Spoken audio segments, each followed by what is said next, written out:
Bangsat semua itu, pejabat-pejabat itu bajingan semua.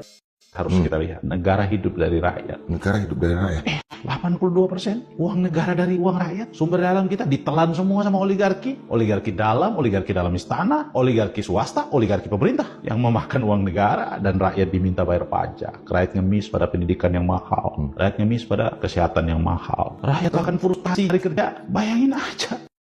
Terus kemudian tugas tanggung jawab negara itu apa? Mayoritas di kabinet itu pebisnis-pebisnis yang juga menjadi bagian dari oligarki. Coba cek, mereka punya tambang di mana-mana, mereka punya perusahaan di mana-mana, menguasai dari proses hulu sampai ke hilir semua. Mereka kuasai semua. Dia nggak mengimpor, tapi regulasinya dia berikan kepada orang-orang tertentu. Dia memanfaatkan kewenangan itu untuk memperkaya orang-orang tertentu dan dirinya. Sekarang saya mau tegaskan ya, pada Presiden Prabowo, kalau uang yang disita di kejaksaan, sekian banyak itu, sekian ribu triliun itu, kalau itu diambil dari hasil kejahatan, pertanyaan saya mendasar, penjahatnya siapa?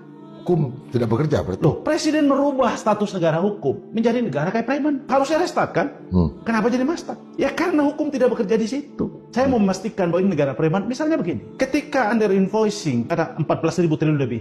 Pertanyaan saya, loh kenapa ada orang melakukan kejahatan yang begitu serius merugikan keuangan negara puluhan ribu triliun? APBN berapa kali lipat loh? Kok nggak ada penjahatnya yang ditangkap? Nggak ada yang dikejar ya? Berarti penjahatnya pejabat, penjahatnya kaki tangan oligarki. Ya siapa? Oknum anggota TNI, pejabat ya, perwira ya, ya jenderal ya, oknum jenderal polisi, ya pejabat-pejabat menteri segala macam, orang kaki tangan istana, orang partai politik, sampai pada urusan dapur MPG aja mereka ambil. Kamu bisa bayangkan rakyat dapat apa? Ampas. Ampas. Terus kita mau bicara bernegara, ya harus revolusi. Revolusi pasal 33 itu harus dilakukan dari apa? Mulai kita bongkar sistem pemilu kita yang busuk ini, monopoli partai, pemilu yang amburadul, yang busuk, manipulatif, bongkar semua. DPR yang luar biasa kekuasaannya powerful bang, dia powerful dalam memilih pejabat, menentukan pejabat, tapi tidak powerful dalam melakukan pengawasan.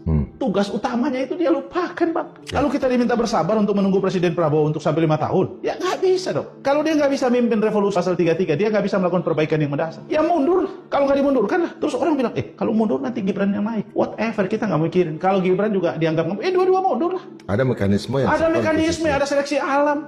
Kenapa? Ada triumvirat juga. Oh iya, iya dong. Kita nggak usah berpikir membebani pikiran kita. Sekarang harus ada keberanian kita untuk menuntut siapapun yang berjanji di hadapan rakyat untuk memenuhi janjinya. Sekarang hutan Kalimantan dibabat, hutan Sumatera dibabat, hutan Papua dibabat untuk kelapa sawit semua. Produser kelapa sawit, saya tanya bang, berapa UMKM yang ngurusin hutan itu? Zero. Terus mereka bilang hilirisasi. Bangsat semua itu, pejabat-pejabat itu bajingan semua itu. Dia bilang hilirisasi. Saya mau tanya, hilirisasi nikel hasilnya apa bang? Di mana industri kita tumbuh? Industri manufaktur kita tumbuh di mana? Nggak ada, omong kosong semua. Toh hilirisasi juga ujung-ujungnya yang makan